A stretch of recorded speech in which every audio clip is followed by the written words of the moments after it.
সরকারকে আপনি 10-এ কত দেবেন? এখন 1 বছর গণঅভ্যুত্থানের 1 বছর পূর্তি হলো, সরকারেরও 1 বছর পূর্তি হয়েছে। এখন এই 1 বছর এসে আপনার মূল্যায়ন কি? আপনি সরকারকে 10-এ কত দেবেন?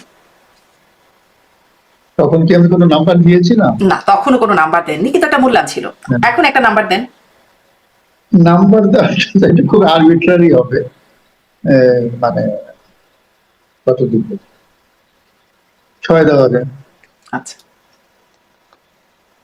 মানে এটা আমি এক স্কেল, যদি আমি 1 থেকে 10 এই স্কেলের মধ্যে যদি ফেলি, তাহলে এটা 1ও দেওয়া যায়, 10ও দেওয়া যায়, 5, 6ও দেওয়া যায়। এটা খুব ম্যাটার করে না, কারণ হচ্ছে যে এই লক্ষ্যগুলো নিয়ে সরকারটি প্রতিষ্ঠিত হয়েছিল এবং তার পেছনে যে আমাদের আকাঙ্ক্ষাগুলো ছিল, তো সেটার সংযোগটা কিরকম হয়েছে সেটার ভিত্তিতেই তো আমরা মার্কটা দিব।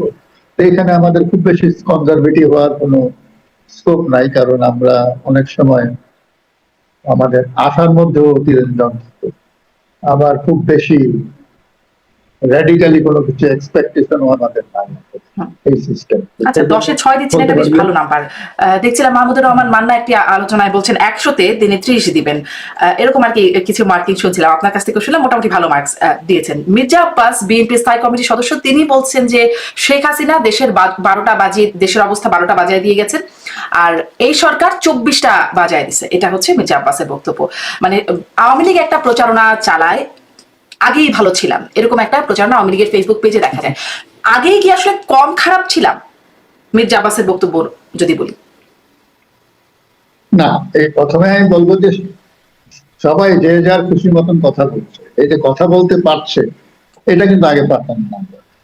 তো সুতরাং এবং আমরা যদি যে ফেসবুকে যাই, সেখানে তো আমরা তো মানে সভ্যতার সীমানা ডিঙ্গিয়ে অনেক কিছু আমরা দেখি। তো সবকিছু চলছে ফ্রি ফর অল, মানে ফ্রি স্টাইল। তো এইটা মানে আমরা যদি বলি যে এটা মত প্রকাশের স্বাধীনতা হিসাবে যদি দেখি, যে যে যার খুশি মতন মত প্রকাশ করছে এবং মত প্রকাশ করতে গিয়ে স্বাধীনতার সীমাও ডিঙিয়ে যাচ্ছে, সবকিছু মিলিয়ে আমি বলবো যে একটা এক ধরনের মানে মানে আমরা অ্যাবসলিউট ফ্রিডমের তত্ত্বটা, মানে আমরা তো কখনো এটা চর্চা করি নাই, আমরা ডেভেলপমেন্ট সেই স্টেজেও যাই না, কিন্তু এইটা বলা যায় যে এই জিনিসটা তো 1 বছর আগে ছিল না।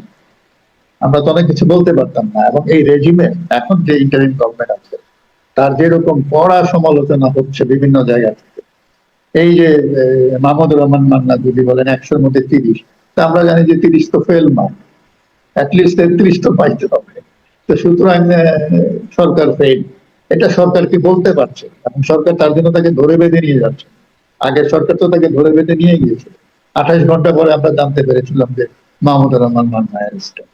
2 বছর উনি ছিলেন জেলে, প্রায় 2 বছর ফ্লোরের উপরে ঘুমাতেন। তো সেখানে যদি আমরা বলি যে তাহলে ওই সরকারটাকে আমরা কত দিন, এর আগের সরকারটা, ওইভাবে অনেকগুলো ফ্যাক্টর কাজ করে মূল্যায়নের। আবার আমি হয়তো আরেকটা পরিপ্রেক্ষিতে হয়তো আমি মূল্যায়ন করবো যে এটা হয়তো 10-এর মধ্যে 3ও হতে পারে। না মানে বললেন যেহেতু যে মাহমুদুর রহমান মান্নাকে গ্রেপ্তারের কথাটা আসলো, এখন আমরা দেখছি নাজমুল হাসান কলিমুল্লাহ, তার কিছুদিন আগে আবুল বারাকাত, তারা গ্রেপ্তার হলেন। মানে এই গ্রেপ্তারের প্রক্রিয়াটাকে আপনার কাছে আসলে কেমন মনে হচ্ছে? আর তার আগে তো আছেই আর অনেক গ্রেপ্তার মামলা আদালতে নেওয়া। এখন আমি যেটা দেখছি, মানে আমি জানি না, মানে কাগজে কলমে যেটা দেখছি, তাদের বিরুদ্ধে কোনো ব্যক্তি বা সরকার মামলা করেনি, মামলা হচ্ছে দুদকের।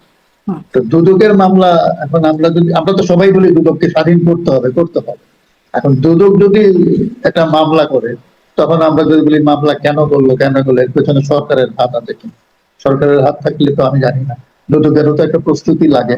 তবে আবুল বারাকাত বলেন, কলিমুল্লাহ বলেন, এদেরকে নিয়ে এত নানা প্রশ্ন আগে ছিল, এবং মিডিয়াতে এগুলো অনেক এসেছে, তাদের নিয়ে জন আলোচনা ছিল, তাদের পারফরমেন্স নিয়ে অনেকেই অনেক প্রশ্নবিদ্ধ ছিল তাদের। নাজমুল হাসান কলিমুল্লাহ মামলাটা পুরনো, নতুন না। তো সুতরাং তারা গ্রেপ্তার হতেই পারেন। কিন্তু মামলা তো আসলে অনেকের বিরুদ্ধেই থাকছে। গ্রেপ্তার কাকে কখন করা হবে এটি কি আসলে আইনের ভিত্তিতে হচ্ছে, মানে আইনের গতিতেই চলছে? না, অনেক মামলা পুলিশ করছে, অনেক মামলা সংক্ষুব্ধ ব্যক্তিরা করছে, অনেক মামলা দুদক করছে। দুদক যদি মামলা করে তাহলে তো সে কিছু হোমওয়ার্ক করে প্রিপারেশন নিয়েই করবে। তো সুতরাং সেই পর্যায়ে গিয়ে হয়তো এখন একটা কথা হচ্ছে মামলা হলেই গ্রেপ্তার করতে হবে কিনা, এটা হচ্ছে একটা নীতিগত প্রশ্ন। আমাদের দেশে আমরা যেটা থেকে মামলা হলেই গ্রেপ্তার হলেই রিমান্ড, মানে এই যে একটা ফর্মুলা চলে আসছে, এটা প্রশ্ন করা যায়, আমিও প্রশ্ন করতে পারি যে আমাকে দেখতে হবে একটা লোক তার এগেনস্টে যদি মামলা হয়, তিনি যদি ফৌজদারি অপরাধ করে থাকেন, তাকে গ্রেপ্তার না করেও কিন্তু তাকে বিচারের মুখোমুখি করা যায়। এখন আমরা যদি তাকে ভয়ঙ্কর অপরাধী মনে করি যে না, সে মুক্ত থাকলে তাহলে সে এই ধরনের অপরাধ আরো করে যেতে পারে, তাহলে সেই সম্ভাবনা থেকে আমরা মুক্ত থাকার জন্য তাকে হয়তো আমরা তার মুভমেন্ট রেস্ট্রিক্ট করতে পারি, তাকে গ্রেপ্তার করতে পারি বা গৃহবন্দী করতে পারি বা পাসপোর্ট সিজ করতে পারি, বলতে পারি তুমি দেশের বাইরে যেতে পারবা, নানান রকম নিয়ে আছে। আমি ব্যক্তিগতভাবে মনে করি যে মামলা হলে গ্রেপ্তার, গ্রেপ্তার হলে রিমান্ড, এই ধারা থেকে আমাদের বেরিয়ে আসা। কিন্তু কিন্তু আমি আসলে প্রশ্নটা এখানে করতে চাই যে মামলা হলেই গ্রেপ্তার, গ্রেপ্তার হলেই রিমান্ড, এটা কি আসলে আইনি একটা প্রক্রিয়ার মধ্যে চলছে বা স্বাভাবিক প্রক্রিয়ার মধ্যে চলছে, নাকি এখানে কোনো, আগেও এই প্রশ্নটা যেমন করতাম শেখ হাসিনা সরকার যখন ছিল তখনও জিজ্ঞাসা করতাম যে পিক অ্যান্ড চুজ হচ্ছে, এখানে কি আসলে এরকম কিছু হচ্ছে নাকি আপনার মনে হয় স্বাভাবিকভাবেই মামলা গ্রেপ্তার প্রক্রিয়াগুলো চলছে? না, আমাদের এখানে যেটা আছে যে মামলা হলেই যে মানে পুলিশ মামলাটা আমলে নিচ্ছে, তো পুলিশ তো অনেক ক্ষেত্রেই পুলিশের যে মানে অবস্থান, তাদের যে মান, তাদের যে প্রশিক্ষণ, সেটা দিয়ে তো অনেক কিছু তাৎক্ষণিকভাবে নির্ধারণ করা সম্ভব না যে লোকটা আসলে অপরাধী হবে, সন্দেহভাজন হতে পারে বা তাকে নিয়ে প্রশ্ন উঠেছে। সুতরাং ওই মুহূর্তে একজন থানার ওসি বা সাব ইন্সপেক্টর বা তাকে গ্রেপ্তার করে ফেলবে, মানে এই জিনিসটা আমার কাছে খুব মানে যৌক্তিক মনে হয়। মানে মামলা করলেই যে গ্রেপ্তার হতো, সেটা যদি ভয়ঙ্কর রকমের অপরাধী হয়, খুনি, রেপিস্ট বা এই ধরনের কিছু, সেটা হচ্ছে অন্য, যে ভয়ঙ্কর, তাকে মানে এই মুহূর্তে গ্রেপ্তার না করলে হয়তো সে আরো এরকম করতে পারে। এখন তো অনেকের দ্বিতীয়ত হচ্ছে যে আদালত কিন্তু মানুষের রিমান্ড বিরুদ্ধে হত্যা মামলা, হাজার হাজার মানুষের বিরুদ্ধে, সবই তো আসলে হত্যা মামলা, আদালতে, ভয়ঙ্কর। হ্যাঁ হ্যাঁ, তো আদালতে যখন নেওয়া হয়, রিমান্ড কিন্তু মঞ্জুর করে আদালত, সেখানে রিমান্ড চায় পুলিশ, আদালত সেটা মঞ্জুর করে। তো সুতরাং আমরা তো বলতে খুব ভালো লাগে আমাদের আমাদের আদালত স্বাধীন, বিচার বিভাগ স্বাধীন। তো স্বাধীন আদালত তাকে এবং সেখানে হয় 7 দিনের রিমান্ড চাইলে 5 দিনের মঞ্জুর করে, ওইখানে একটু ইয়ে করে। এখন এটা হয়ে আসছে। আমরা দেখলাম যে এর আগেও এরকম হয়েছিল, আপনার খেয়াল আছে কিনা, অধিকারের যে সম্পদ, এখন যিনি উপদেষ্টা,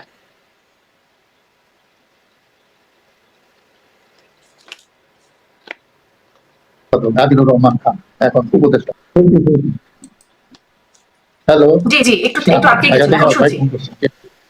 হ্যাঁ, আবার ফোন করে ফোনটা ধরবো না। তো যেটা হলো যে এই আদিলুর রহমান খান, তাকে গ্রেপ্তার করা হলো এবং রিমান্ড, তখন এটা নিয়ে অনেক হইচই হয়েছিল। এমনকি আমার যতদূর মনে আছে যে কয়েকটি দূতাবাসের প্রতিনিধিরাও ওই ব্যাপারে প্রশ্ন তুলেছিলেন। তারপরে তাকে আর রিমান্ডে নেওয়া হয় নাই। তো রিমান্ড মানে হচ্ছে আমাদের ধারণা হচ্ছে নির্যাতন করে এটা স্বীকারোক্তি আদায়। এখন আমাদের কমন সেন্স বলে যে নির্যাতন এমন একটা পর্যায়ে গেলে যেটা বললে নির্যাতনকারী খুশি হবে আমরা সেটাই বলে দিই, কারণ আদালতে গিয়ে অনেক সময় এগুলো টেকে না। তো একটা হচ্ছে যে আদালতে গিয়ে বিচারক বা ম্যাজিস্ট্রেটের সামনে একটা জবানবন্দি দেওয়া, আর রিমান্ডে নিয়ে তার কাছ থেকে জবানবন্দি আদায় করা, দুটার মধ্যে পার্থক্য আছে। তো যাই হোক, এই রিমান্ডটা কিন্তু আদালত এবং পুলিশের যোগসাজশী। তো এইটা আমাদের এখানে চলে আসছে কারণ হচ্ছে এই ক্ষমতাটুকু পুলিশকে এবং আদালতকে দেওয়া আছে, তারা সেই ক্ষমতার চর্চা করছে। এখন এই ক্ষমতা, এই নিরঙ্কুশ ক্ষমতা তাদের দেওয়া উচিত কিনা, এটা থাকা উচিত কিনা, এটা নিয়ে আমরা, আমার প্রশ্নটা আসলে নিরঙ্কুশ ক্ষমতাটা কি তাদের হাতে, তারাই এক্সারসাইজ করছে, নাকি এই ক্ষমতাটা আসলে মানে এই এক্সারসাইজটা অন্য কোথাও থেকে নির্ধারণ করা হচ্ছে, হুট করে কখন তাকে গ্রেফতার করা হবে? জি, হ্যাঁ, না সেটাও আছে। যেমন আমরা অনেক সময় বলি যে সরকারের ইচ্ছা না হলে এরকম হয় না, এরকম একটা ধারণা আছে। কিন্তু আমার কথা হচ্ছে সরকারের ইচ্ছায় তাহলে সরকার যা বলবে সেই সুরে আদালত কেন নাচবে, এই প্রশ্নটা বুঝতে পারে। কাজে আদালত এটা শুনছে কেন? তাহলে আদালতকে তো বলা হয়েছে তোমরা স্বাধীন, তো সরকারের ইচ্ছার বাইরেও তো তারা রায় দিতে পারে বা সিদ্ধান্ত নিতে পারে। তার মানে আমাদের এটা ধরে নিতে হবে যে এখানে আদালত শতপ্রবৃত্ত হয়ে রিমান্ড দিচ্ছে, অথবা আদালত সরকারের হুকুম তামিল করছে, সেক্ষেত্রে আদালত আদালতকে আমরা বলবো যে তার মেরুদণ্ড নেই, যা আবার বলে সরকার আবার সেটাই। আইনবিদরা বা যারা আদালতে নিয়মিত যাতায়াত করছেন, সারা হোসেন বা এরকম যারা বিজ্ঞ আইনজীবী আছেন, তারাও অনেকে বলছেন যে আদালতও আসলে ভয়ের সংস্কৃতিতে আছেন, তারাও আসলে মবের ভয় সহ নানান রকম ভয় তাদের মাথার উপরও কাজ করছে। যাই হোক, আইন আদালতের বিষয়টা থেকে একটু আসি যে একটা এই সময় এসে আমি শুরু করলাম গণঅভ্যুত্থানের এক বর্ষপূর্তিতে বা সরকারের বর্ষপূর্তিতে আপনার মূল্যায়ন, একটা বিষয় আমরা জানতে পারছি, বহুল প্রত্যাশিত নির্বাচন সেটি হবে 26শে ফেব্রুয়ারির প্রথমার্ধে। প্রধান উপদেষ্টার পরে প্রধান নির্বাচন কমিশনার সেটি কনফার্ম করছেন। আপনার কি মনে হয়, যেহেতু আমরা দেখছি এনসিপি, জামায়াত ইসলাম, তাদের অনেক যদি তবে কিন্তু আছে নির্বাচনের আগে, সেই সব মিলিয়ে নির্বাচনটি কি আসলে ফেব্রুয়ারিতে হবে, সেখানে এখন অনিশ্চয়তা আপনি দেখেন? না, মানে অনেক কিছুই তো মানে নিশ্চিত করে বলা যায় না। 5ই আগস্ট যে শুরুটা যাবে, এটা কি আমরা 3 দিন 4 দিন আগে বুঝতে পেরেছি? কেউই বুঝতে পারে বললে তো হবে না। তো সুতরাং নির্বাচনটা মানে বিধি মোতাবেক হতে হবে। আমরা জানি যে লন্ডন বৈঠকের পরেই মোটামুটি জানা গেছে যে এটা রোজার আগেই হবে, ফেব্রুয়ারি শুরুর দিকে। একটা টেন্টেটিভ ডেটও আমরা শুনেছি, 12ই ফেব্রুয়ারি হতে পারে। তো যদি সেটা হয়, তো এটা তো আগে থেকেই একটা কনসেনসাস ছিল। প্রধান উপদেষ্টা বারবার বলেছিলেন এটা জুনের মধ্যে হবে, আগে ছিল ডিসেম্বর, সেখান থেকে জুনে আসছেন। রাজনৈতিক দলগুলো বলছিল যে না, আরো আগে। তারপর উনি এপ্রিলে গেলেন, তখন বলা হলো যে না, রোজার আগে হলে আরো ভালো হয়, নাহলে সমস্যা। তখন রোজার আগে হতে হলে ফেব্রুয়ারিতে। এইখানে একটা মোটামুটি একটা স্টেলমেট সিচুয়েশন থেকে তারা বেরিয়ে আসতে পেরেছে। এখন যেহেতু নির্বাচনের ডেট ফিক্স, মানে এটা সময়টা ফিক্স হয়ে গেছে, এখন হচ্ছে নির্বাচনের প্রথম অংশটা যেটা, সেটার জন্য আমরা অপেক্ষা করব। সেটাও আজকে নির্বাচন কমিশন জানিয়ে দিয়েছেন যে তারা ডিসেম্বরে তফসিল ঘোষণা করবে। তার মানে আমরা একটা নির্বাচনী রেসের মধ্যে অলরেডি ঢুকে গেছি। এখন যেহেতু এখানে অনেকগুলো স্টেক হোল্ডার আছে, স্টেক হোল্ডার বলতে আমি বলছি যে অনেকগুলো রাজনৈতিক দল আছে, আর এর বাইরে আছে নাগরিক সমাজ এবং অন্যান্য পেশাজীবী গোষ্ঠী, সাধারণ নাগরিকরা। এখন নির্বাচনের স্টেক হোল্ডার কিন্তু অন্যতম প্রধান স্টেক হোল্ডার হচ্ছে, আমি বলবো প্রধান স্টেক হোল্ডার তো অবশ্যই আমি বলবো ভোটার, নাগরিক, আর হচ্ছে রাজনৈতিক দলগুলো। এখন আমরা একটা কথা বলি যে নাগরিকদেরকে ওই রাজনৈতিক দলগুলো বা দলের প্রার্থীদেরকে বেছে নিতে হয়। অ্যাভেলেবল যারা আছে তাদের মধ্যে থেকে বেছে নিতে হয়। আমি যদি একজন খুব চূড়ান্ত রকমের একজন ভালো মানুষ প্রত্যাশা করি, সেরকম ভালো মানুষ যদি প্রার্থী না হয়, তাহলে যারা প্রার্থী হয় তখন আমি চিন্তা করি মন্দের ভালো কে হয়। এই জন্য একবার একজন বলেছিলেন যে 5 জন চোরের মধ্যে একজনকে আমাকে বেছে নিতে হবে, যাকে আমি বলবো যে লেসার ইভিল। তো এই হচ্ছে আমাদের নির্বাচন। কিন্তু আমরা সবসময় বলছি যে আমরা আগের ধারা থেকে বেরিয়ে আসতে চাই, এই একটা প্রবণতা আছে আমাদের মধ্যে, চিন্তা আছে অনেক বছর ধরে আমাদের মধ্যে ক্ষোভ পুঞ্জীভূত হয়েছে যে আমরা এতদিন যাদেরকে নির্বাচিত করেছি তারা আমাদেরকে প্রতারিত করেছে। সুতরাং আমরা এই ধারা থেকে বেরিয়ে আসবো, একটা ভালো নির্বাচন চাই যেখানে ভালো মানুষেরা আছে। আমরা মনে আছে যে 2006-7 ওই সময়টাতে এই মোহাম্মদ ইউনূস, এখন যিনি প্রধান উপদেষ্টা, তিনি একটা যোগ্য প্রার্থী আন্দোলন করেছে, আপনার হয়তো খেয়াল আছে। সিপিডি এটা নিয়ে অনেকগুলো ওয়ার্কশপ করেছিল। তো এই যোগ্য প্রার্থী বলতে আমরা কাদেরকে বুঝবো, সেটারও একটা ক্রাইটেরিয়া আছে। আমরা সেই রকম প্রার্থী প্রত্যাশা করি। এখন আমাদের রাজনৈতিক দলগুলোর চরিত্র তো এরকম না, এবং এই যে এতগুলো ঘটনা ঘটে গেল আমাদের দেশে, সর্বশেষ আমি বলবো যে এর আগে 1/11 এবং তারপরে হচ্ছে এই 24শে জুলাই, রাজনীতিবিদরা বা রাজনৈতিক দলগুলো এগুলোর থেকে কোনো লেসন নিয়েছে এটা মানে বলা মুশকিল, নিয়েছে কিনা। কারণ তাদের কথাবার্তা, চালচলন, শরীরী ভাষা, কোনোটার মধ্যেই খুব একটা সিগনিফিকেন্ট চেঞ্জ নাই। এই হলো একটা। দ্বিতীয়ত হচ্ছে তাদের মধ্যে নানান বিভাজন। জুলাই আন্দোলনের সময় আমরা দেখেছিলাম যে ক্ষমতাসীন আওয়ামী লীগের বাইরে সব দলের মধ্যে এক ধরনের কনসেনসাস ছিল, তারা সবাই এই আন্দোলনটাকে প্রত্যক্ষভাবে হোক পরোক্ষভাবে সমর্থন দিয়েছেন। যদিও এটা কোনো দলের ব্যানারে হয়নি, বৈষম্য বিরোধী ছাত্র আন্দোলন তারা ছিলেন সামনের কাতারে। একটা পর্যায়ে এসে তারা তো তাদের গোষ্ঠীগত স্বার্থ, যে কোটা সংস্কার আন্দোলন করেছিলেন, পরে জনসম্পৃক্তি এমন অবস্থায় গেল এটা এক দফার আন্দোলনে চলে গেল। তো এখানে কিন্তু জনগণের একটা বড় ভূমিকা ছিল, সেখানে বিভিন্ন রাজনৈতিক দলের নেতা কর্মীদের অংশগ্রহণ ছিল, বাট তাদের দলের ব্যানারে ছিল না। দলের ব্যানারে হলে হয়তো এটা সফল নাও হতে পারতো, কারণ ওই দলগুলো এর আগে অনেকবার অনেক আন্দোলন করেছে, সফল হয়নি। সাধারণ নাগরিকরা এই দলবাজির বাইরে গিয়ে একটা কিছু করতে চেয়েছিলেন। তারা এই তারা এই বৈষম্য বিরোধী ছাত্র আন্দোলনটাকে তাদের মতামত প্রকাশের বা অংশগ্রহণের একটা উইন্ডো হিসাবে দেখতেন সেটা। কিন্তু যেই 5ই আগস্টের পরে, তারপরে 8ই আগস্ট যখন সরকার গঠন হয়ে গেল, তখন কিন্তু সবাই তো আর সারা জীবন আন্দোলন করবে না। নাগরিকরা তো যার যার কাজে ফিরে গেছে। এখন যারা পেশাদার রাজনীতি বা পেশাদার অ্যাক্টিভিস্ট, যাদের সকাল সন্ধ্যা শুধু স্লোগানই দিয়ে বেড়াতে হয়, তাদের ছাড়া তো নাগরিকরা তো আর পথে নাই। তো সুতরাং এখন দেখা যাচ্ছে তাদের মধ্যে নানান গোষ্ঠী, নানান সিন্ডিকেট, আমাদের রাজনৈতিক দলগুলো, এখন তাদের মধ্যে আমরা দেখছি সেই আগের ঐক্যটা নাই। কারণ হচ্ছে তারা সবাই ধরে নিচ্ছেন যে একটা নির্বাচন হবে, তো নির্বাচন হলে তো তারা পরস্পরের প্রতিদ্বন্দ্বী। তো প্রতিদ্বন্দ্বিতা যেখানে হয় সেখানে কিন্তু বন্ধু শত্রু হয়ে যায়।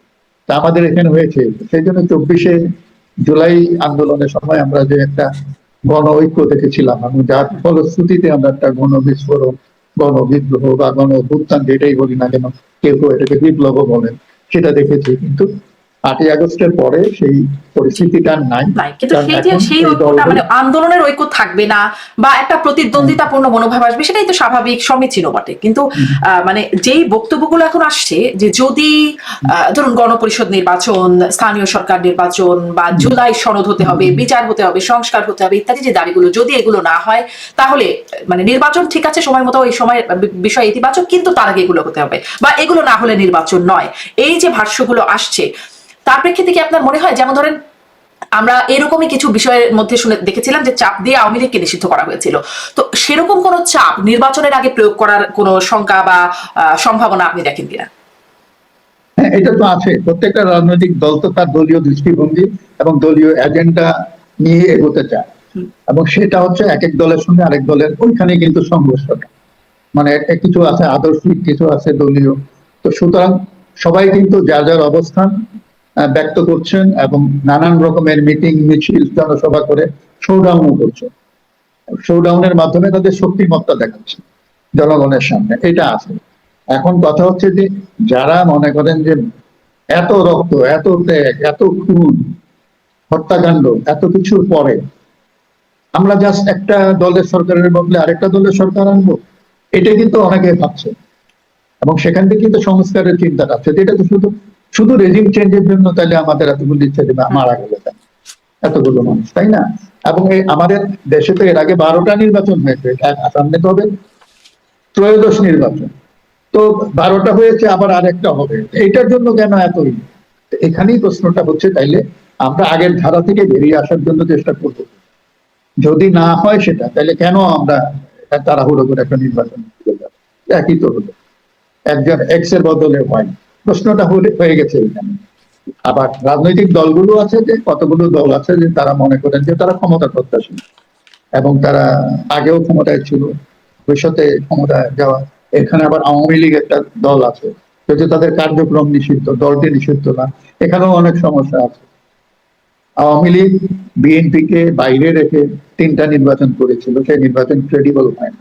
এই প্রশ্ন তো উঠতেই পারে যে আওয়ামী লীগকে বাইরে রেখে যদি এখন নির্বাচন করা হয়, সেই নির্বাচন ক্রেডিবল হবে কিনা। কারণ হচ্ছে যে আওয়ামী লীগ মানেই তো শুধু শেখ হাসিনা বা সালমান রহমান বা গুটি কয়েক মাফিয়া না, এরপর তো কয়েক কোটি ভোটার আছে।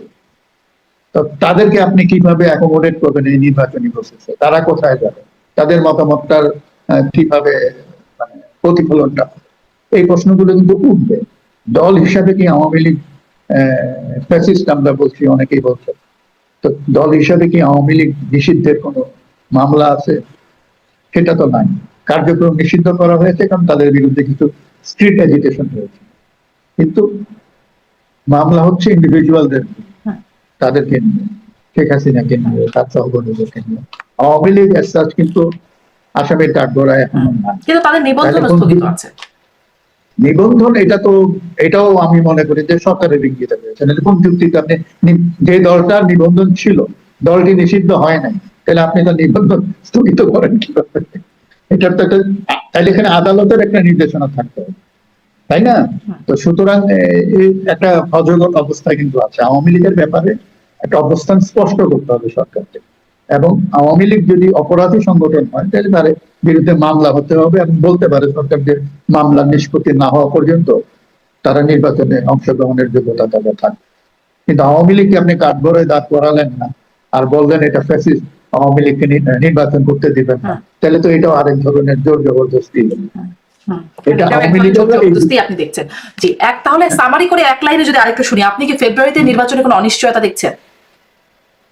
অনিশ্চয়তা আমি এখনো দেখছি না, কারণ দলগুলো যে মানে যেটা বলি যে তারা সবাই তাদের আস্তে গোটাচ্ছে, আজ পালন করছে, নানান রকম কথাবার্তা বলছে।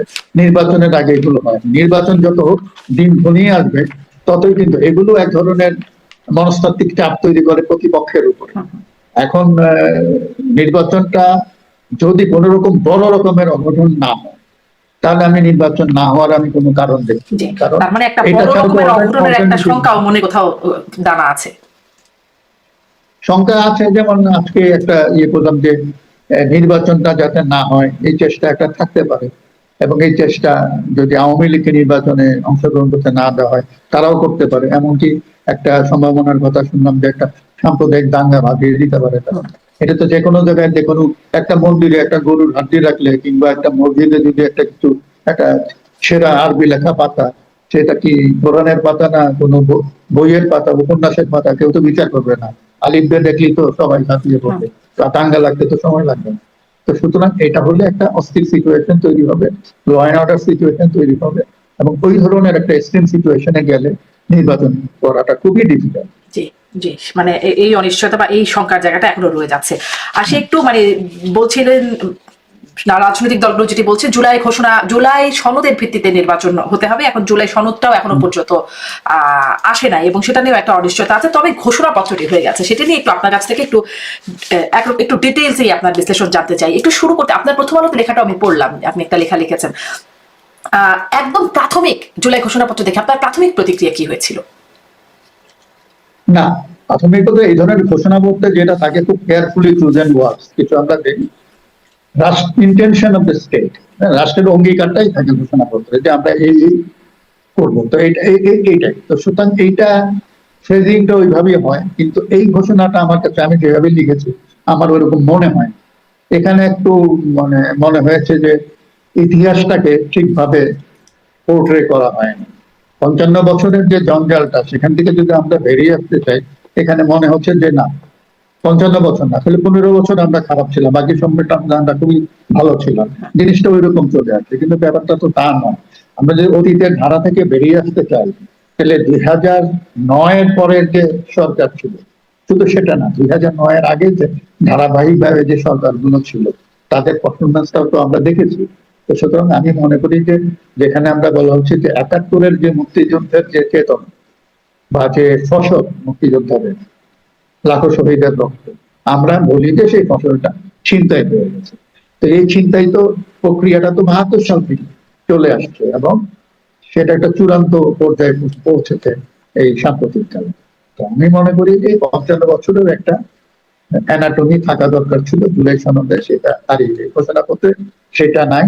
আর এখানে দেখলে মনে হয় শেখ হাসিনা খারাপ খারাপ খারাপ খারাপ ছিল, এখন ইউনূস প্রধান উপদেষ্টা হয়েছেন, তার মানে হচ্ছে এক ব্যক্তি খারাপ লোকের বলতে একটা ভালো লোক আছে, ব্যাপারটা তো তা। আমরা তো সিস্টেমটার পরিবর্তন করছি, সিস্টেম কিন্তু রয়ে গেছে। আমি আপনাকে একটা উদাহরণ দিই, সিস্টেম যে একটু নড়ে না, এই আগের ধারা আমাদের দেশটা, রাষ্ট্রটা এবং সরকারের কিন্তু অপচয়মূলক। আমাদের এখানে দুর্নীতি এবং অপচয়টা বন্ধ করলে এই দেশটা সমাজ দেশ হয়েছে। শুধু দুর্নীতি, সরকার যে পরিমাণ অপচয় করে কল্পনা দিই।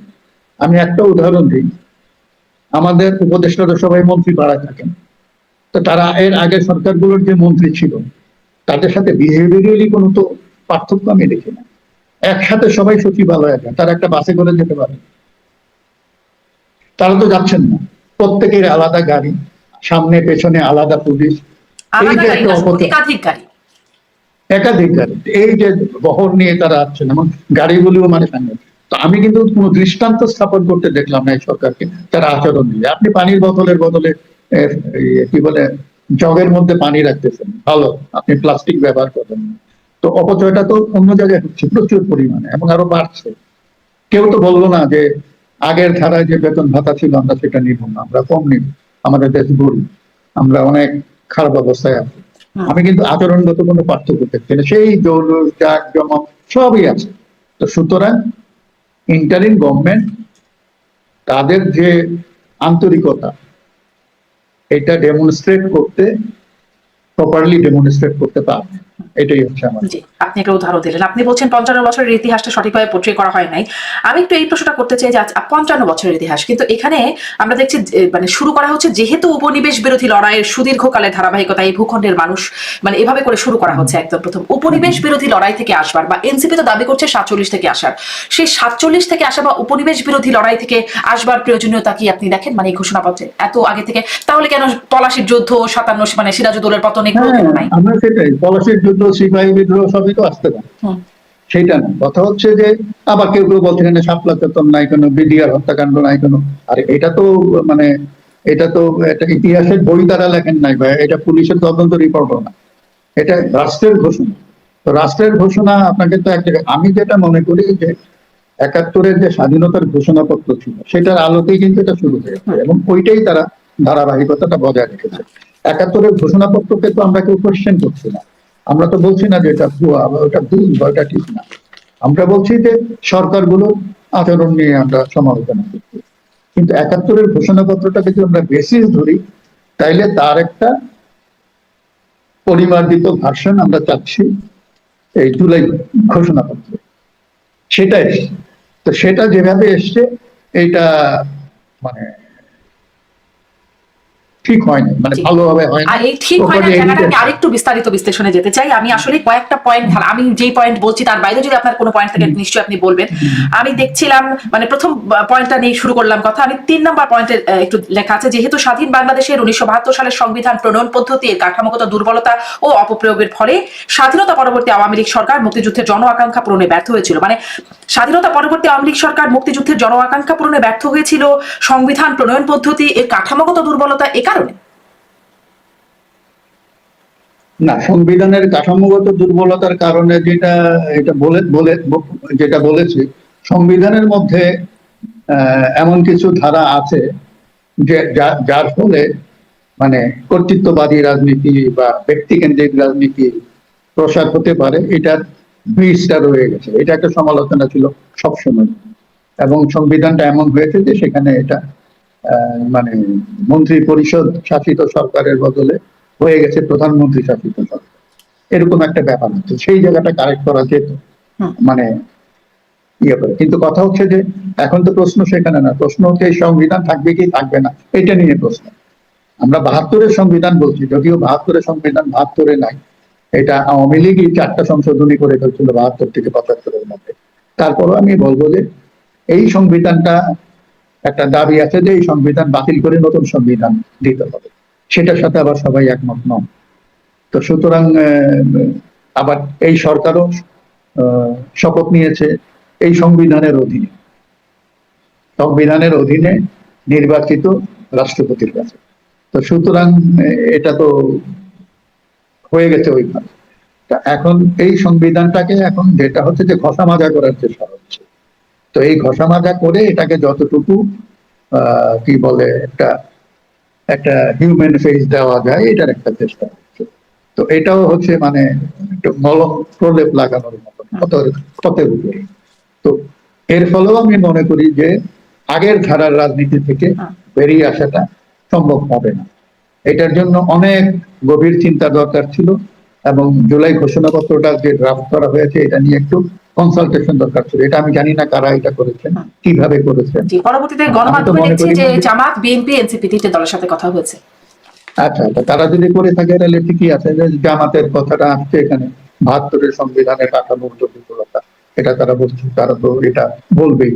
তারপরে ৭৫-এর ৭ই নভেম্বরে বিপ্লব, এটা বিএনপির পলিটিক্সটা, বিএনপির রাজনীতির ভিত্তি হচ্ছে ৭ই নভেম্বর, সেটা তারা সেখানে পেয়ে গেছেন, তারাও খুশি। তো মোটামুটি এইভাবে হয়ে গেছে। কিন্তু এর বাইরে এমনকি এটা যে একটা খুব সুসম্পাদিত যে একটা ঘোষণা, সেটাও মনে হয় না। মানে ঘোষণাপত্র হতে হয় খুব সংক্ষিপ্ত এবং এমন হতে হয় এটা কবিতার মতন, যাতে আমি মুখস্থ করে ফেলতে। অনেক গুরুত্বপূর্ণ বক্তৃতা আছে, ভাষণ আছে যেগুলো হৃদয়ে ছুঁয়ে যায়, মানুষ এগুলো মুখস্থ করে ফেলে। এই ঘোষণাপত্র তো মুখস্থ করা যায় না। যেহেতু যেহেতু যেহেতু সেহেতু মানে এটা যেহেতু এবং খুবই সেতুর ঘোষণাপত্র আপনি বলছিলেন যে 7 নভেম্বরকে যেভাবে ঢুকানো হয়েছে, সেটাও একটু আপনি খুবই এই বিষয়ে অভিজ্ঞ এবং আপনার কাছ থেকে খুব ভালো জানা যাবে। আপনি বিভিন্ন সময় ইতিহাসের বিশ্লেষণে বলেওছেন বা লিখেওছেন, তারপরেও একটু এখানে 4 নাম্বার পয়েন্টে তারা লিখছেন, মানে ঘোষণাপত্রে লিখছে, যেহেতু স্বাধীনতা পরবর্তী আওয়ামী লীগ সরকার স্বাধীনতার মূল মন্ত্র গণতান্ত্রিক শাসন ব্যবস্থার বিপরীতে বাকশালের নামে সাংবিধানিকভাবে একদলীয় শাসন ব্যবস্থা কায়েম করে এবং মত প্রকাশ ও বিচার বিভাগের স্বাধীনতা হরণ করে, যার প্রতিক্রিয়ায় 1975 সালের 7 নভেম্বর দেশে সিপাহী জনতার ঐক্যবদ্ধ বিপ্লব সংঘটিত হয় এবং পরবর্তী সময়ে একদলীয় বাকশাল পদ্ধতির পরিবর্তে বহুদলীয় গণতন্ত্র, যাই হোক বলছে আর কি। তো মানে আওয়ামী লীগের বাকশাল কায়েমের ফলে 7 নভেম্বর এই বিপ্লব সংঘটিত হলো না। আগস্ট আর নভেম্বর এই আমার মনে হয় তাদের একটু এখানে মানে ইতিহাস চর্চায় কিছু ভ্রান্তি আছে। তো সুতরাং হুট করে আগস্টে এক জিনিস হলো, এবং আমার জানা মতে সেপ্টেম্বর বা অক্টোবরেই একটা অর্ডিন্যান্স জারি করে ওই সময় প্রেসিডেন্ট খন্দকার মোশতাক বাকশাল ব্যবস্থা রহিত করে দিয়েছিল। তো সুতরাং ওইটার জন্য 7 নভেম্বর হবে। 7 এটা হচ্ছে কি আসলে আমাদের এখানে 75-এর আগস্ট থেকে নভেম্বর পর্যন্ত আমাদের সামরিক বাহিনীর বিভিন্ন গোষ্ঠীগত দ্বন্দ্বের কারণে এগুলো ঘটে, এবং 15ই আগস্ট, 3 নভেম্বর, 7 নভেম্বর। 7 নভেম্বর সিপাহী জনতার ঐক্যবদ্ধ কিছু হয় নাই, যে ঐক্যটা ছিল ওইটা 7 নভেম্বর এসে ভেঙে গেছে, এবং আমরা দেখলাম যে জিয়ার সঙ্গে তাহেরের একটা দ্বন্দ্ব হলো, যা পরিণতিতে তাহেরের ফাঁসি হলো। সুতরাং ওইটার ঐক্যবদ্ধ থাকে নাই, প্রথম প্রহরেই সেটা দিল বাংলাদেশ। সেই ইতিহাসে আমি গেলাম না। আমার কথা হচ্ছে যে আমরা যদি 55 বছরের একটা সার সংক্ষেপ আনতে চাই, সেখানে পার্টিকুলারলি একটা দুইটা ইনসিডেন্ট না এনে, কারণ ইনসিডেন্ট গুলির পক্ষ বিপক্ষ আছে, তার বেনিফিশিয়ারি আছে, ভিকটিমও আছে, এইভাবে না এনে, এবং 1/11 কথাও সেখানে এসেছে। বিএনপি নিজেদেরকে 1/11 ভিকটিম মনে করে, কিন্তু 1/11 শর্ত তো তৈরি করেছিল বিএনপি। তো সুতরাং এগুলো তো আমাদেরকে বুঝতে হবে। সুতরাং এই যে দলীয় দৃষ্টিভঙ্গিটা একটা এই ঘোষণাটাও কিন্তু আলটিমেটলি টেকসই হবে না, এটাও বদলে যাবে, কারণ সবার কাছে এটা গ্রহণযোগ্য হবে না। আমার কথা হচ্ছে আমাদের উচিত ছিল সিস্টেমটাকে প্রশ্ন করা, যে আমরা আগের ধারাটা বিসর্জন দিব, নতুন ধারার রাজনীতি সৃষ্টি করবো। সেই ধারার রাজনীতি আসলে আমরা ব্যক্তির বিরুদ্ধে বা দলের বিরুদ্ধে বিসর্জন না, আমরা সিস্টেমের বিরুদ্ধে বিসর্জন করবো। আমাদের এখানে যে রাজনৈতিক দলগুলো ধারাবাহিক ভাবে ক্ষমতার চর্চা করেছে, আওয়ামী লীগ, বাকশাল, বিএনপি, জাতীয় পার্টি, এবং পরবর্তীতে বিএনপি তার পার্টনার জামাত রাষ্ট্র ক্ষমতার অংশীদার ছিল, আবার আওয়ামী লীগ, এদের মধ্যে তো চরিত্রগত ডিফারেন্সটা হচ্ছে 19 আর 20। আমরা বলি না কথায় কথায় 19 একই স্টাইলিং। কথা হচ্ছে যে হ্যাঁ, ও কম চুরি করেছে আর সে বেশি চুরি করেছে, ও 10টা খুন করেছে, ও করেছে 15টা, ডিফারেন্সটাই। আমরা কিন্তু সিস্টেমটাকে প্রশ্নবিদ্ধ করি না, সেই জন্যই জুলাই ঘোষণাপত্রটা ওই আঙ্গিকে হয় না। এটা একেবারেই মানে আমি বলবো যে একটা গদবাঁধা কিছু কথাবার্তা নিয়ে এসছে, এবং যেটা কয়েক বছর পরে আর এটা কোনো প্রাসঙ্গিকতা। জি, এটা কথা বলছেন, কিন্তু এটা তো সংবিধানে মানে এটাকে ঢোকানোর কথাও বলা হচ্ছে। আপনি বলছেন একটা দুটো ইনসিডেন্ট ঢোকানোর মানে না ঢোকানোর পক্ষেই আপনি বলছেন, কিন্তু যে ইনসিডেন্ট গুলো ঢোকানো হচ্ছে সেগুলো তাহলে সঠিক ইতিহাসে সেগুলোতে বর্ণনা হয় নাই, মানে 7 নভেম্বর, 1/11 যে প্রসঙ্গগুলো আপনি বলছিলেন, তাহলে কি এভাবে আমরা সামারি করবো যে ইতিহাসগুলো সঠিকভাবে আসে নাই? না, এগুলির মাধ্যমে একটা পার্টিকুলার দৃষ্টিভঙ্গি আমরা দেখি যে সব ভালো, শুধু আওয়ামী লীগ খারাপ, এই জিনিসটা। আমি আওয়ামী লীগ ভালো এটা বলছি না, কিন্তু আমার কথা হচ্ছে যে 2008-এর পরে আমরা দোজখে চলে গেছি, কিন্তু 2008 পর্যন্ত তো আমরা বেহেশতে ছিলাম না। এই জিনিসটা আমাদেরকে বুঝতে হবে। জি, জি, একদম স্পষ্ট। 1/11 কথাও আপনি বলে ফেললেন, সেটিও আসলে আমি আলোচনা আনতে চাচ্ছিলাম। এটা ওদের 6 নাম্বার পয়েন্টে এই 1/11 প্রসঙ্গেই বলছে। আপনি আগের অনুষ্ঠানেও বলছিলেন 1/11 তার আসমান থেকে এসে পড়ে নাই, বিএনপি সেখানে আসলে কি ভূমিকা ছিল। 7 নাম্বার পয়েন্ট বা 23 নম্বর আপনি অবশ্যই এটাও বলে ফেললেন যে তার আগে তো আমরা বেহেশতে ছিলাম না, কিন্তু এই ঘোষণাপত্রে বারবার বলা হচ্ছে বিগত 16 বছরের দীর্ঘ ফ্যাসিবাদ বা দীর্ঘ ফ্যাসিবাদ বিরোধী আন্দোলনের কথা বলছে। এই 16 বছরের পুরোটাই কি ফ্যাসিবাদী সময়? না, ওই তো জিনিসটা বললাম যে এখানে ফ্যাসিবাদকে পার্সনিফাই করা হয়েছে শেখ হাসিনাকে।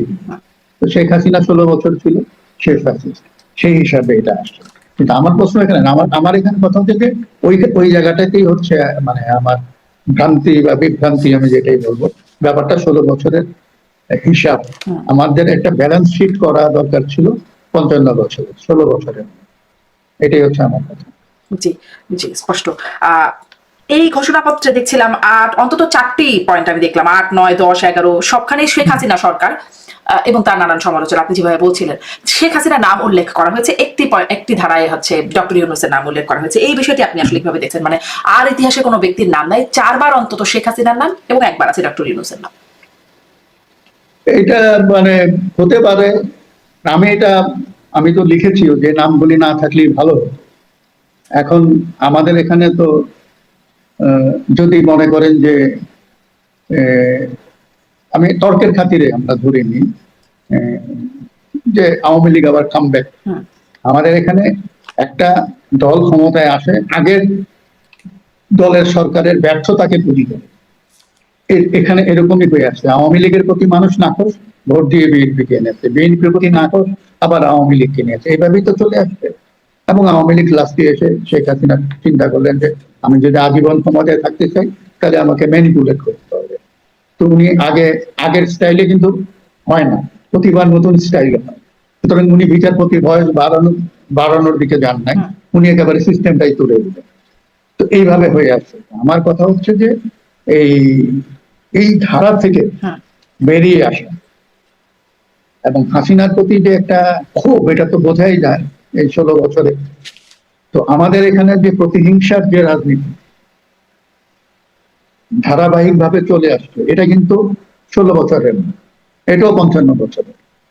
এবং আমাদের এখানে আমি যেটা বলবো যে একটা সামাজিক ও রাজনৈতিক একটা যেটা বলে যে এটা নিষ্পত্তি বা রিকনসিলিয়েশনের কথা যদি আমরা বলি, এটার একটা বড় সুযোগ ছিল 72 সালে, যেটা দক্ষিণ আফ্রিকায় আমরা দেখলাম। হ্যাঁ, অনেক অপরাধ করেছে, তুমি যদি অপরাধ স্বীকার করো বলো তাহলে তোমাকে আমরা ক্ষমা করে দিব, আর যদি স্বীকার না করো তাহলে মামলা হবে, জেল হবে, বাকি।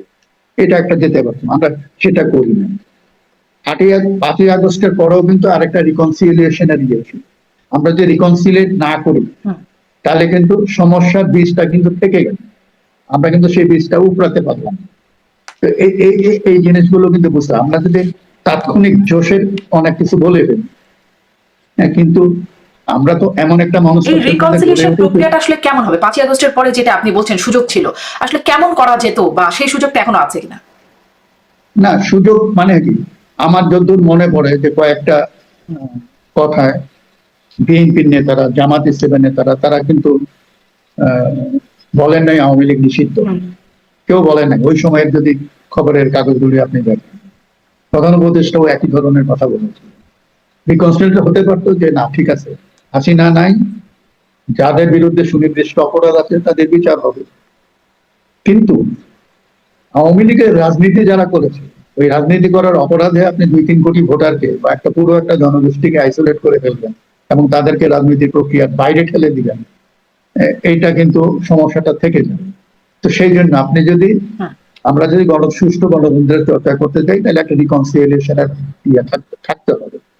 এবং কেউ যদি এসে বলে, কনফেস করে, যেমন আজকে আমরা দেখলাম জাতীয় পার্টির ব্যানারে একটা সম্মেলন হলো এবং সেখানে তারা বললেন যে আমরা যে ভুল করেছি সেই জন্য আমরা ক্ষমা চাই। তো মানুষ তো তাদেরকে ক্ষমা করে দেবে, মানুষ নিশ্চয় রাস্তায় বেরিয়ে যাবেন আনিসুল ইসলাম মাহমুদকে পেটাবেন। কিন্তু উনি তো রেজিমের পার্ট ছিলেন, একসময় বিএনপি, একসময় জাতীয় পার্টি। শেখ শহীদকে আজকে দেখলেন, উনি বাকশালের ছাত্র সংগঠনের প্রেসিডেন্ট ছিলেন। আমরা তো দেদারসে বাকশালের গাড়ি, উনি তো এখনো আছেন, নামে হোসেন মন্দির, এরা তো আছেন। তো সুতরাং রিকনসিলিয়েশনটা সমাজে একত্রে বসবাস করতে হলে দরকার।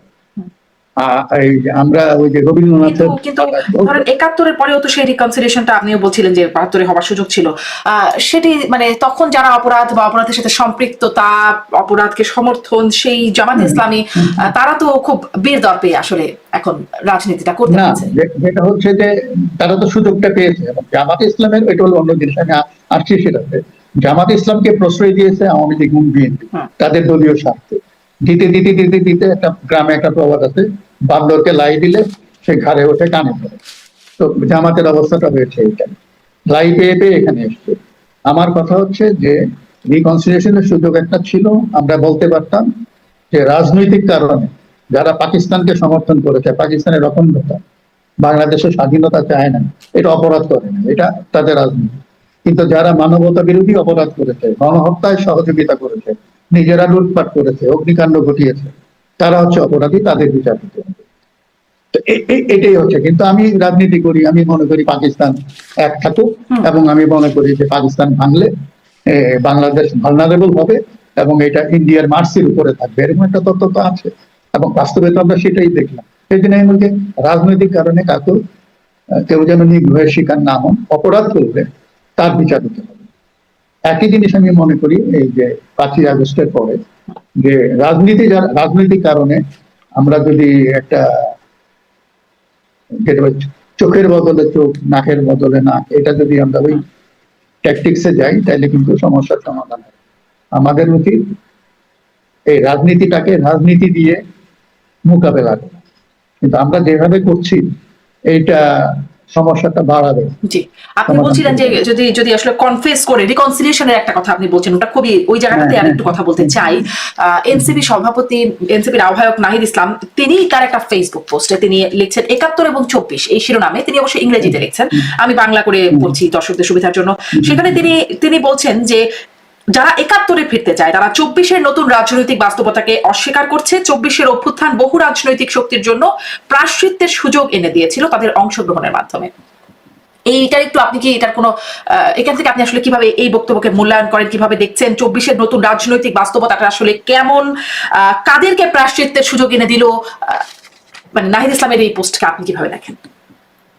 এখানে দুইটা এলিমেন্ট আছে, একটা হচ্ছে 71 বনাম 24। হ্যাঁ, 71টা হচ্ছে আমাদের ভিত্তি, 71 আছে বলেই তো আমরা 24টা পেলাম, আমাদের তো রাষ্ট্রই হলো 71, তো সেটাকে তো অস্বীকার করা যাবে না। কিন্তু আমরা তো 24-এ এসে আরেকটি রাষ্ট্র তৈরি করি না।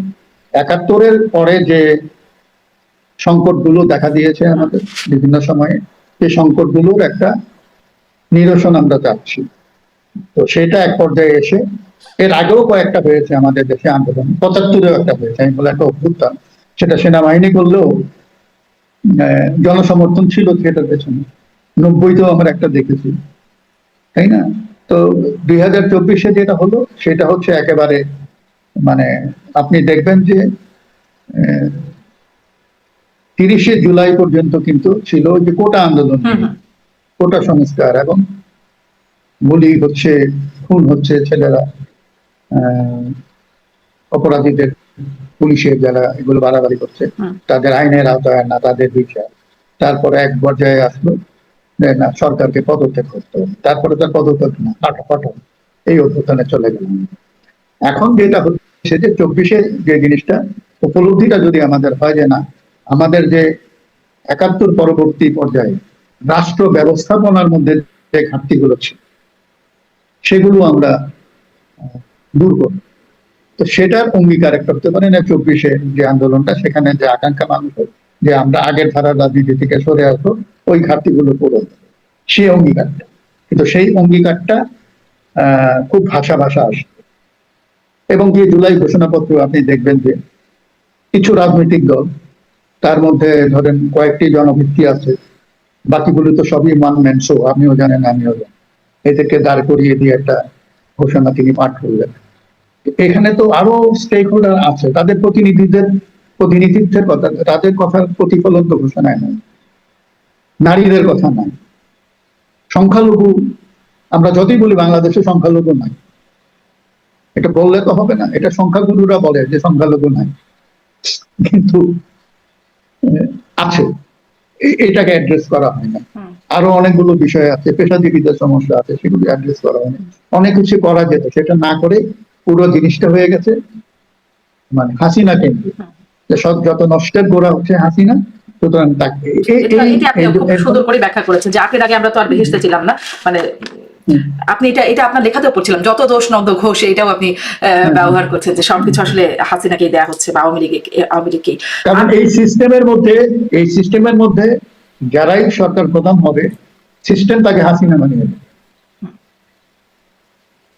এটাই হচ্ছে কথা। মানে দোষটা বা দায়টা মূলত সিস্টেম, এবং এই সিস্টেমটা জিয়ে রাখে এই হাসিনা টাইপের লোকেরা তাদের গোষ্ঠীগত স্বার্থে। এবং এই সিস্টেম যদি এখনো টিকিয়ে রাখা হয় তাহলে বুঝতে হবে যে তারা ওই হাসিনা তন্ত্রকেই টিকিয়ে রাখবে, হয়তো অন্য নাম। জি। তো এই সিস্টেমের পরিবর্তনের কথাই তো আসলে অনেক বলা হলো, অনেক সংস্কারের প্রস্তাব হলো, 1 বছর হয়ে গেল, সিস্টেমের কোনো পরিবর্তনের জায়গা কি এসেছে, মানে সম্ভাবনা? সংস্কার তো বেশিরভাগই আমি দেখছি সাংবিধানিক সংস্কারের কথা বলছি। তো সংবিধান তো মানুষ পড়ে না, সবার কাছে তো সংবিধান নাই, তাই না? সংবিধানে তো অনেক কিছু আছে, আমাদের যে ৭১-এর এই যে ঘোষণাপত্রে সুন্দর সুন্দর কথা আছে না, সাম্য, মানবিক মর্যাদা, সামাজিক সুবিধা আছে তো। তো সংবিধানে থাকলেই কি সেগুলো হয়? এবং পরবর্তীতে শেখ হাসিনা সেটাকে সংবিধানের অংশ করেছিল, এই ঘোষণাপত্রটিকে। এখন এই জুলাই ঘোষণাপত্র সংবিধানের অংশ হবে, হলে কি হবে? ওখানেও তো এই কথাগুলো আছে, সাম্য, সামাজিক, এগুলি দিয়ে শুরু হয়েছে, তো হয়ে যাবে। সংবিধানে থাকলে এগুলো হয়ে যায়। যারা এটা দেখভাল করবেন, রাষ্ট্র পরিচালনা করবেন, তাদের চরিত্রে কি কোনো পরিবর্তন হয়েছে? দৃশ্যমান পরিবর্তন। আমরা তো নির্বাচনের আগে অনেকেই অনেক কথার ফুল জড়িয়ে দেখি অনেকের মুখে, কিন্তু ক্ষমতায় চলে গেলে আমরা কি, এটা তো আমরা দেখেছি। তো সুতরাং এটা তো, এই জন্য এটা নিয়ে একটা কনসার্ন আছে যে ইভেন সংবিধানেও মনে করেন সংবিধানের মাধ্যমে যাতে কেউ কর্তৃত্ববাদী হয়ে না উঠতে পারে, সেই জন্য অনেকগুলো সুপারিশ আছে। সেই সুপারিশ করা হয়েছে, প্রস্তাব, সেই প্রস্তাবে আবার সব রাজনৈতিক দল একমত না। অর্থাৎ বোঝাই যায় যে তারা দলীয় দৃষ্টিভঙ্গি থেকে এই জিনিসগুলো দেখছেন যে কোনটা মেনে নিলে আমার দলের অসুবিধা হবে না আর কোনটা মানলে অসুবিধা হবে, এইভাবে তারা বিচার করছেন। তারপরে কথা হচ্ছে যে এইখানে আরেকটা বিষয় আছে যে এই ঘোষণাপত্র বলেন আর ৭১-এর ঘোষণাপত্র ছিল একটা বিশেষ পরিস্থিতিতে, তখন একটা যুদ্ধকালীন পরিস্থিতি ছিল, এখন তো যুদ্ধ নাই। এখন এই ঘোষণাপত্র বলেন, পরবর্তী যে জুলাই সনদ আছে, সেটা আপনি লেজিটিমাইজ করবেন কিনা, এর পেছনে মানুষের আস্থা আছে, এটা আমরা জানবো কি? এটাকে নিয়েও তো একটা গণভোট হতে পারতো, এটা প্রস্তাব কিন্তু আছে। সেটা না দিয়ে আমরা সরাসরি নির্বাচনে যাব এবং আমরা আশা করব, যেটা এখানেও বলা আছে, আশা করব নির্বাচিত সরকার এগুলো দেখবে, বাস্তবায়ন করবে। এখানে একটা আশাবাদ আছে, কিন্তু আপনি বলছেন যে আসলে এই আপনার এই বক্তব্যের প্রেক্ষিতে, মানে এই প্রশ্নটা আমিও একটু করতে চাই, যেটি ২৮ নাম্বার পয়েন্টে আছে সেই জুলাই ঘোষণাপত্রে, যে ৫ই আগস্ট ২০২৪ সালে গণ অভ্যুত্থানে বিজয়ী বাংলাদেশের জনগণের আকাঙ্ক্ষার প্রতিফলন হিসেবে এই ঘোষণাপত্র প্রণয়ন করা হলো। একদম শেষ পয়েন্টে এটি বলা হচ্ছে, জনগণের আকাঙ্ক্ষার প্রতিফলন হিসেবে এই ঘোষণাপত্র প্রণয়ন করা হলো বলে বলা হচ্ছে, যেখানে আসলে যেই দলগুলো ছিল, বিএনপি ছাড়া কেউই তেমন সন্তোষ জানাচ্ছে বলে দেখা যাচ্ছে না। এনসিপি বলছে, বৈষম্য বিরোধী আন্দোলন, জামাত ইসলাম, সবাই আসলে এটাতে কেউই সন্তুষ্ট না, কেউ হতাশা জানাচ্ছে, কেউ বলছে জন উপেক্ষা, মানে জন আকাঙ্ক্ষাকে পুরোপুরি উপেক্ষিত করা হয়েছে। এটাতে আসলে জন আকাঙ্ক্ষার প্রতিফলন হিসেবে সরকার যে বলছে, সেটি আপনার কথাতে আসছিল, তারপরেও এই পয়েন্টটা ধরে আবার একটু একই প্রশ্ন করতে চাই, প্রতিফলন কতটা? এটাও একটা রেটরিক, যে জন আকাঙ্ক্ষা। আমরা সব রাজনৈতিক দল এই রেটরিক ইউজ করে, কি বলে এটাকে, মানে জনগণ এটা চায়, বলে না নেতারা মঞ্চে দাঁড়িয়ে। উনি বলতে পারতেন যদি সব সাহস থাকতো যে আমি এটা চাই, কিন্তু এটা না বলে বলে জনগণ এটা চায়। তো জনগণকে সবাই সেল করে। তো এই সরকারও কিন্তু জন আকাঙ্ক্ষার কথা বলেছে।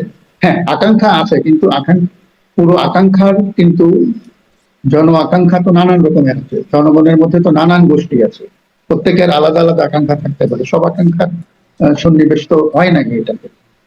তো এখানে জন আকাঙ্ক্ষার, এবং এরা জনগণের প্রতিনিধিও নন, এই সরকারে যারা আছেন, ইন্টারিম অ্যারেঞ্জমেন্টে তারা আছেন। ইনফ্যাক্ট ৫ই আগস্ট থেকে ৭ই আগস্ট বা ৮ই আগস্ট বিকেল পর্যন্ত দেশে সরকার ছিল না। এবং আমার যতদূর মনে আছে, ৫ই আগস্টে সেনা প্রধান বলেছিলেন যে সেনাবাহিনী এখন আপাতত শান্তি শৃঙ্খলা সবকিছু দেখবে। আমরা বলতে পারি যে সেনাবাহিনীর তত্ত্বাবধানে ছিল দেশে। তারপরে এই সরকার এসছে। এই সরকার যেভাবে প্রস্তাব হয়েছে, কে হতে পারেন প্রধান উপদেষ্টা, সে হয়েছে প্রধান উপদেষ্টা। আবার যাদেরকে সিলেক্ট করেছেন, এখানে তার ডিসকাশন ছিল, আর অন্যান্য প্রেশার গ্রুপের সেটা হয়েছে। জনগণের সরকার তো এটা না। কিন্তু আমরা এই সরকারকে আমরা বলবো না যে জনবিরোধী সরকার, আমরা বলবো এটা একটা ইন্টারিম অ্যারেঞ্জমেন্ট। তাদের কাজ হচ্ছে আরেকটা সরকার, যাতে জনগণের সরকার প্রতিষ্ঠিত হবে ভবিষ্যতে নির্বাচনের মাধ্যমে, এই অন্তর্বর্তী সময়ে তারা দেশটার একটু দেখভাল করবে। তো এইটাই হচ্ছে, কিন্তু এখানে ইভেন আমি মনে করি যে এই জুলাই ঘোষণাপত্র বা জুলাই সনদ যেটা আমরা বলছি, যেটা আসবে, এটাও কিন্তু অ্যাকসেপ্টেড হতে হবে নির্বাচিত সরকারের। নির্বাচিত সরকার যদি বলে যে না আমরা এটা ঠিক না, আমরা পরিমার্জন করবো, কিছু করার নাই। কারণ এবং এই সরকারের যত কাজ, যত কিছু তারা সিদ্ধান্ত নিয়েছেন, সবগুলো তো এন্ডোর্সড হতে হবে পরবর্তী সংসদে। এটা তো কোনো বিপ্লবী সরকার না যে আমরা সংবিধান ফেলে দিয়ে আমরা এটা করছি, তাহলে তারা নির্বাচনের পথেও হাঁটতেন না। কিন্তু এটা তো সেই সরকার, সেই ধরনের সরকার না। তো এটা একটা গোজামিলের মতন হয়ে যাচ্ছে কিন্তু পুরো বিষয়টা। জি, জি, স্পষ্ট, মানে গোজামিলের ভেতরের জিনিসগুলো স্পষ্ট না হলেও গোজামিল যে হচ্ছে এটা আপনার বক্তব্য থেকে স্পষ্ট। একটু সেই নাহিদ ইসলামের প্রসঙ্গটা শেষ করি, যে 24 নাহিদ ইসলামের যে পোস্টটা, সেখানে আসলে এই আলোচনাটা আগে থেকেই আছে, 24 বনাম 71 একটা দাঁড় করানোর রাজনীতি চলছে। আপনি আসলে এই জায়গাটা কিভাবে দেখেন? এখন কি আসলে সেখানে এরকম কোন বনামের রাজনীতি চলছে? নাহিদ ইসলাম বলছেন এখন রাজনীতি হবে 24-এর মূল্যবোধের উপর ভিত্তি করে, যারা 71-এ ফিরতে চায় তারা 24-এর নতুন রাজনৈতিক বাস্তবতাকে অস্বীকার করছে। কিভাবে দেখেন? এটা একটা এক্সট্রিম ভিউ, মানে 71-কে বাদ দিয়ে তো আর 24 না, আমরা তো 71-কে বাদ দিতে পারবো। সুতরাং আমার 71-ও চাই, 24-ও চাই। তো এইটা আপনি কিভাবে সুন্দর ভাষা দিয়ে অ্যাকোমোডেট করবেন, সেটা হচ্ছে প্রশ্ন। তো যেভাবে এই জিনিসগুলোর ফ্রেজিং হচ্ছে, এগুলো ঠিক না, প্রপার না। আমার কথা হচ্ছে 71-এ একটা জনযুদ্ধ হয়েছিল, সেই জনযুদ্ধের ফসলটা ছিনতাই হয়ে গেছে পরবর্তীতে। সাকসেসিভ রেজিমস তারা এটাকে হজম করে ফেলেছে। আমরা সেখান থেকে জনযুদ্ধের যে স্পিরিটটা ছিল, আমরা একসঙ্গে বেড়ে উঠবো, গড়ে উঠবো, এই যে একটা, এইটাকে ধারণ করে এগিয়ে যাওয়া। তো সুতরাং এই 71-এর এই স্পিরিটটাকেই আমরা আরো মানে রিটারেট করছি, পুনরাবৃত্তি করছি 24-এ এসে। তো সুতরাং 24টা 71-এর থেকে আলাদা না। যদি এটাকে আলাদা করতে হয় তাহলে বুঝতে হবে এখানে অন্য রকমের রাজনীতি আছে। তারা হয়তো বলতে যাচ্ছে যে 71 জিনিসটাই হচ্ছে ভুল, এটা যদি তারা এস্টাবলিশ করতে পারে তাহলে তাদের ওই 71-এর সময়কার যে রাজনীতিটা ছিল সেটা মোটামুটি লেজিটিমাইজ হয়ে যাবে। জি, জি, আমি একটু আসি যে সম্প্রতি মির্জা ফখরুল ইসলাম আলমগীরের একটা সাক্ষাৎকার একটা পত্রিকায় তিনি বলছেন যে দক্ষিণ পন্থার বিস্তার তিনি সেটাতে তিনি উদ্বেগ প্রকাশ করছেন। এই সরকারের 3 মাস পার হতে না হতেই তিনি একটা বক্তব্য দিয়েছিলেন যে এত উগ্রতা এটা কি 5ই আগস্টের আগে আমরা দেখেছিলাম, এবং বিভিন্ন দেশি মানে আন্তর্জাতিক গণমাধ্যম বা আন্তর্জাতিক সংস্থা থেকেও এই দক্ষিণ পন্থার বিষয়টা এসেছে। আপনি আসলে কি দেখেন? মানে আমাদের দেশে তো ছিলই উগ্রবাদ, দক্ষিণ পন্থার বিষয়গুলো তো ছিল, সেটা কি আসলে এই গত 1 বছরে বেড়েছে, কমেছে, নাকি একই রকম আছে? না, এরা মানে দক্ষিণ পন্থা বলতে আসসালামু আলাইকুম প্রিয় দর্শক, দেশ কিংবা দেশের বাইরে যে যেখান থেকে বসে ভিডিওটি দেখছেন সবাইকে অনেক অনেক ধন্যবাদ এবং ভালোবাসা জানাচ্ছি। প্রিয় দর্শক, আশা করি পুরো ভিডিওটি দেখেছেন এবং বুঝতে পেরেছেন। অত্যন্ত সুন্দর আলোচনা করা হলো বাংলাদেশের বর্তমানে যে পরিস্থিতি, সেই পরিস্থিতি নিয়ে আলোচনা করা হলো, সমালোচনা করা হলো। কোন দিকে যাচ্ছে আমাদের প্রিয় বাংলাদেশ, কোন দিকে যাবে বা কোন দিকে আসলে ভালো দিকে যাবে নাকি খারাপ দিকে যাবে, নানা রকমের আলোচনা সমালোচনা করা হলো আমাদের এই বাংলাদেশকে নিয়ে লাইভ টক শোতে। আপনারা জানেন যে বর্তমান সময়ে ডক্টর মোহাম্মদ ইউনূস দেশের হাল ধরেছে। নির্বাচন সামনে রেখে দেশের পরিস্থিতি বুঝতে পারছেন যে নির্বাচনমুখী একটি পরিস্থিতিতে অগ্রসর হচ্ছেন ডক্টর মোহাম্মদ ইউনূস। অন্যদিকে আওয়ামী লীগের ফিরে আসার যে চিন্তা, ফিরে আসার যে অবস্থা দেখতে পাচ্ছি, যে আওয়ামী লীগ যে কোনো উপায়ে তারা দেশে ফিরতে চায়, তারা ফিরবে এবং তারাও বলছে যে তারা নির্বাচনে অংশগ্রহণ করবে। প্রিয় দর্শক, আপনাদের কাছে কি মনে হচ্ছে, আওয়ামী লীগ কি আসলে নির্বাচনে অংশগ্রহণ করতে পারবেন কিনা বা তাদের এই সুবিধা দেওয়া হবে কিনা? জানাবেন আপনাদের মূল্যবান মতামত কমেন্টে। সবাই ভালো থাকবেন, সুস্থ থাকবেন। ভিডিওটি শেষ করছি। আসসালামু আলাইকুম।